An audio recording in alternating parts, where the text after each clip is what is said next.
இது எனக்கு ஒண்ணு புரியலங்க. அதாவது என்னன்னா, என்டிஏ கூட்டணி என்பது வலதுசாரிகளுக்கான கூட்டணி. அங்க இருக்கிற எல்லாரும் மத சார்பின்மை அப்படின்னா அங்க தெரியாது என்னன்னு. பட் ஆனா இந்தியா கூட்டணியா இருக்கிற திமுக தலைமையிலான கூட்டணிக்கு மத சார்பின்மை கூட்டணி. பட் நான் வந்து இந்தியா இந்த பக்கமும் பேசுவேன், அந்த பக்கமும் பேசுவேன்னா இவர்கள் கொள்கை இல்லாத ஒரு நபர்களாக தேமுதிக பாக்குது. எப்படி பாமக இருக்கோ அதே மாதிரி தேமுதிகவும் கொள்கையே கிடையாது. எங்க வேணா எந்த பக்கம் வேணா சாய்வாங்க, யாருகிட்ட வேணா எப்படி வேணா பேசுவாங்க. இங்கேயே இங்க ஒரு இந்த இதுல ஒரு குத்து, அங்க ஒரு குத்து, அப்புறம் தாவேக்கா சைட்ல ஒரு குத்து. எந்த பக்கம் வேணாலும் அவங்க வந்து எப்படியாவது நமக்கு ஒரு சீட் கிடைக்கணும் ட்ரை பண்ணிட்டே இருக்காங்க இல்லையா. இப்போ அவங்களுடைய அந்த எல்லை வந்து தொலைநோக்கு பார்வை வந்து ரொம்ப விரிவடைஞ்சிருச்சுன்றாங்க.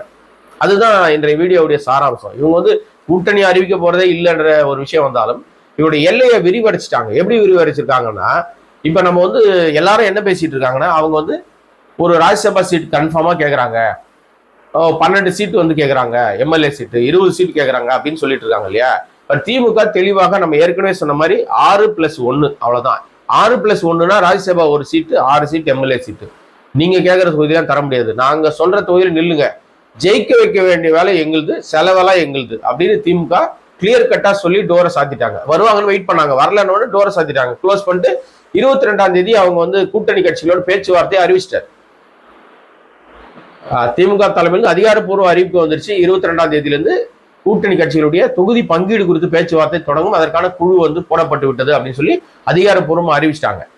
இனிமே அவங்க வந்து வேகம் எடுத்து அவங்க வேலையை பார்க்க ஆரம்பிச்சிருவாங்க. அந்தந்த தொகுதிகள் முடிவானது அந்த தொகுதிகளில் போய் கூட்டணி கட்சிகள் அவங்களுடைய வெற்றியை பெறுவதற்கான வேலையை செய்ய ஆரம்பிச்சிருவாங்க. ஃபர்ஸ்ட் அறிவிச்சிட்டாங்க அவங்க, இப்ப டோரை சாத்திட்டாங்க. திமுக க்ளோஸ், ஓவர். இப்போ இருக்கிற ஒரே வாய்ப்பு அதிமுக. அதிமுக ஏற்கனவே எடப்பாடி க்ளோஸ் சாத்திட்டார் டோரை. நீங்க வந்து நான் 8+1 தரேன், 8 எம்எல்ஏ ஒரு ராஜ்யசபா தரேன்னு சொன்னாங்க. ஆனா அந்த ராஜ்யசபா எப்ப தருவார்னு தெரியாது. ஏன்னா கடந்த முறை சொல்லியும் தராம அப்புறம் அன்புமணி கொடுத்துட்டாரு. இந்த முறை ஜி.கே. வாசன் ட்ரை பண்ணிட்டு இருக்காரு. என்ன நடக்கும்ன்றது தெரியல, வெயிட் பண்ணி தான் பார்க்கணும். ஸோ இந்த 8+1க்கு இவங்க ஒத்து வரவே இல்லை. ஆனா எப்படினாலும் ராஜ்யசபா ஒன்று வாங்குறதுல ரொம்ப உறுதியா இருக்காங்க. இப்ப என்ன நினைச்சிட்டாங்க பிரேமலதா விஜயகாந்த் அப்படின்னா, நம்ம வெறும் ராஜ்யசபா சீட்டை ஏன் ரொம்ப உன்னிப்பாக அவங்க கேட்கறாங்கன்னு எல்லாரும் யோசிக்கிறோம் இல்லையா. அவங்களுடைய தொலைநோக்கு பார்வை ரொம்ப விரிவடைஞ்சு பெருசா இருக்கு. இப்ப பாஜக ஆட்சிக்கு வந்து மீண்டும் 3வது முறையாக ஆட்சிக்கு வந்து ஓராண்டு தான் நிறைவடைஞ்சிருக்கு. இன்னும் 4 ஆண்டுகள் அவங்க பூர்த்தி செய்யணும்.